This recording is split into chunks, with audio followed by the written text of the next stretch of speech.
I want to plan 1000 games so I can put it on my tombstone. I am currently on 365, so I have a couple more years before the carpal tunnel kicks in and my brain starts to rot.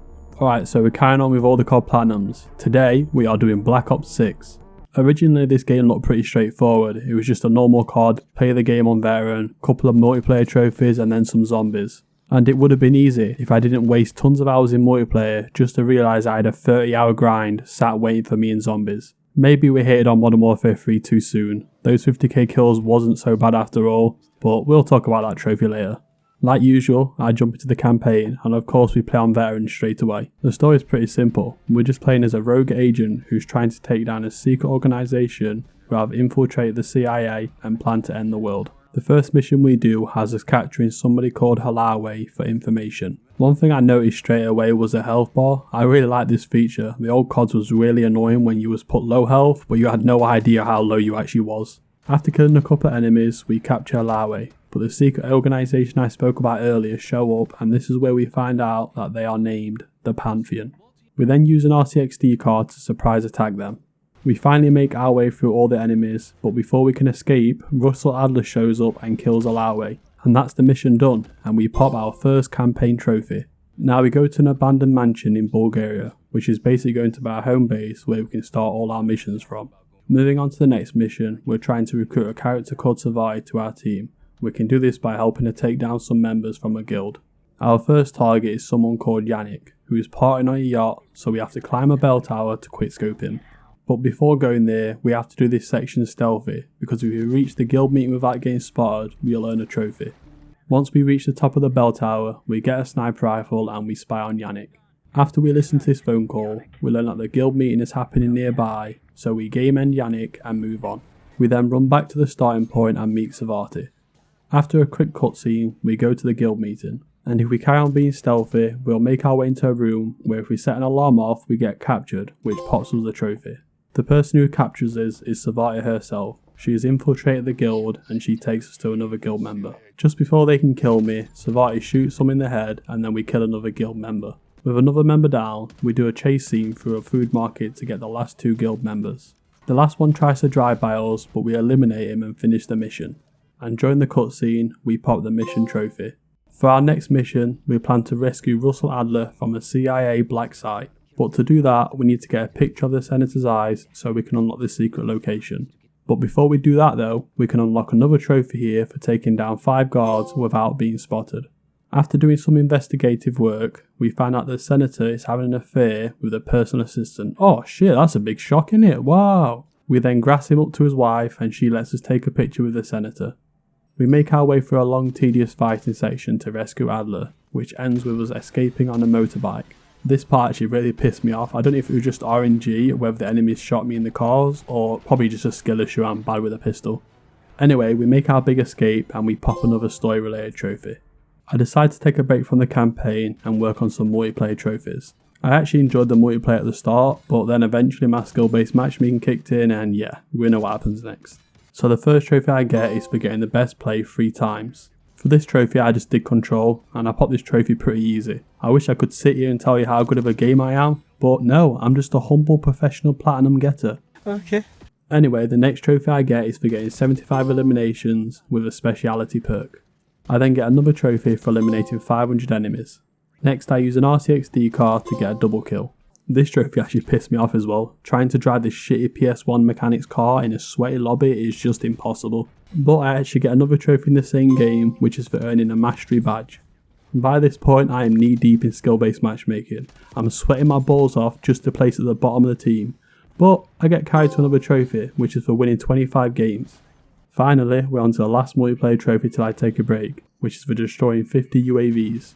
But I kind of feel like I played this game a little too early, and I'm not even joking, I didn't even see one single UAV for like my first 10 games. But I managed to get it eventually, and here's the trophy. We then go back to the campaign, and finally an open world COD mission done right. They tried with Modern Warfare 3 and it was shit, but this mission it just flows so well and it was so fun to do. Basically our goal is to take out these 3 scud launchers, but if we complete all the other objectives we'll get a trophy. So whilst doing one of the objectives, I pop a trophy for getting 5 kills with a score streak. We then take out the final scud launcher and pop the trophy I spoke about earlier. The next part is still the same mission and it has us storming a palace. But what is this intro? There's no way Treyarch thought this through properly. Whilst you're playing on veteran, you've literally got no chance, you just get spawn trapped over and over again. But I managed to get it done by just hiding and slowly killing off all the enemies. We then make our way through the palace and into a locked safe. And this is where we find something called the Cradle, but that sounds shit, let's just call it the T-Virus. The T-Virus is what the Pantheon's trying to find, and you'll see later why they want it so bad. We then escape the palace and pop our story related trophy. I've been waiting to talk about this next mission. This is by far the best COD mission I've ever played. Treyarch cooked with this one. Someone cooked here. Basically, we head to a lab where the Cradle was created, and I guess it's been accidentally released here and it gives us these hallucinations and there's zombies everywhere. Yeah, you heard that right. Zombies in campaign. Sorry, but this shit got me bricked up. Wait, no, not the zombies, the mission. Never mind. Anyway, our objective is to get these 4 key cards to unlock the elevator, but each key card is hidden behind a mini boss that we fight, and the first has us grappling around like it's Dying Light to kill this abomination. The next boss we kill basically just hides and stuff until we find it and then kill it for its key card. Listen to that zombie music going. Jesus, I can't even tell you how locked in I was during this entire mission. We then kill a mangler for the next one, and I found this fairly easy, which I actually didn't expect. Until I tried to leave the area and I got ambushed by tons of woods and I physically shit myself. The next boss just basically disguises itself as a mannequin and we have to use our grapple gun to pull in close until he turns into a mangler and then we defeat him. We finally go up the elevator and fight our final boss, which was a bit more difficult, but I had an LMG so I just shredded through his health. We are then jumped by loads of zombies, but really it's just Marshall trying to pull us out of the hallucination. After we awake, we finish the mission and pop another story trophy. The next mission has us going undercover in a casino to get some information on Pantheon that is locked inside a safe box. About halfway into the mission, we pop a trophy for doing 10 takedowns. We then get the file that's on Pantheon inside the safe box, and after making a lengthy fight through the casino, we escape and pop another story trophy. Carrying on with the next mission, we are fighting through an airport just like the glory days. This time we're here for different reasons though. We are trying to capture somebody named Gusev, who is the person that created the Cradle. After fighting through loads of enemies, we can enter a tank, and if we splatter 25 enemies, we get a trophy. Splatter spree. We then find Gusev, who's trying to fly away on a plane, so we do some montage rocket shot to stop him. Somehow Gusev survives this, and we interrogate him for information on the Cradle. We get the information we need from him and pop another story trophy. Moving on to the next, we play as Savati, who has gone undercover inside a Pantheon base. All we have to do in this mission is blow up a helicopter, a SAM site, and also disable a radio dish. But if we use the SAM site to block the helicopter and disable the radar, we'll earn a trophy later on. After we finish all the objectives, we hack into the camera feed and see the traitor Harrow. She actually helped us in an earlier mission, but it turns out she's been secretly working for the Pantheon. We then fly into the base on a helicopter and pop the trophy I spoke about earlier when the enemy helicopter tries to attack us. We fight our way through the base and into the underground tunnels where we find Harrow. We are then saved by our allies and capture Harrow. And with that, another mission complete and another trophy. The next mission is weird as fuck. We basically interrogate Harrow through a mine, so pretty much just like that mission from Cold War. To be honest, this mission just bored me, and it's basically our goal to get these 3 pieces of a mirror to, I guess, defeat the evil side of Harrow. God knows, she's mental anyway. I think her parents were undercover agents, and the Pantheon killed her parents. Whilst all this is going on though, the Pantheon attacks the mansion we are staying in, and this is where we can pop some trophies. The first trophy is for destroying the APC with an RCXD car. The second is for getting 2 kills with these cool throwing knives from 50 meters away. And the final one for getting 5 headshots whilst using adrenaline stim. During the fight, we change back to Woods, who's now interrogating Harrows. But she's still yapping with the evil side, and we've got to do some parkour. Anyway, after going through some weird zombie section, we find the final mirror piece. Back to defending the mansion, and to stop Pantheon attacking us, we blow up the bridge. And you guessed it, back to Harrow. After this part, we also pop a story related trophy. But I'm just going to cut to the chase here. We get so close to getting through to a good side, but then the Pantheon is too much for us and evil Harrow is back and stabs Woods. How dare she? We then run back from the bridge to save Woods, and then we go on a solo mission to stop Harrow escaping in a helicopter. Next, you know what, I have no idea at this point what's going on. We beat Harrow with the Cradle, I guess we turn into a partial zombie, yeah I'm lost. And that's the story done, I guess.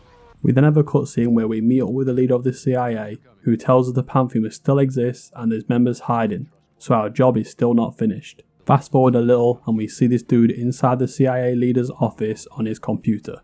And I decided to do a little digging on this, and people are speculating that this is either Case, who we play as throughout the game, or it's Alex Mason from the older Black Ops games. But this is where it ends, and I guess we'll just have to find out in the next game.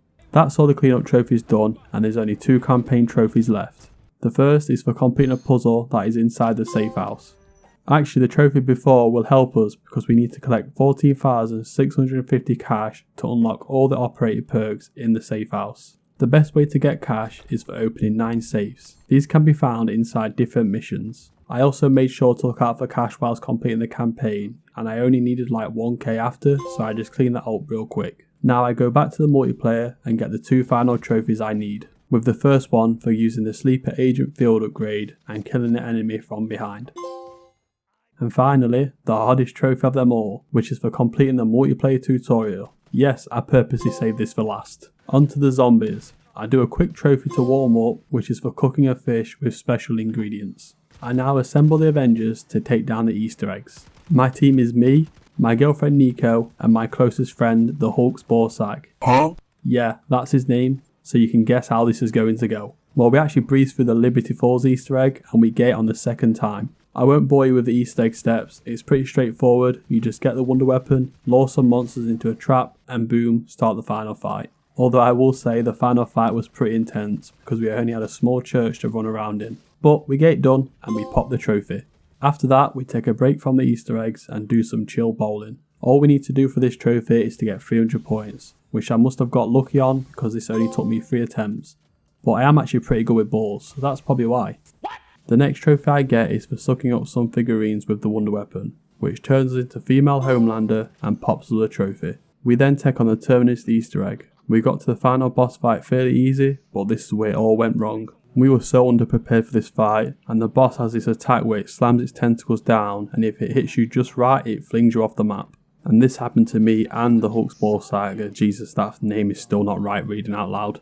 After our failure, we take a break from the Easter egg and I go get some fast trophies, with the first one for prestiging. The next is on the Terminus map, which is for collecting some coins for a pirate. This basically just has us killing some mini bosses and surviving 3 rounds on an island till the pirate gives us his treasure.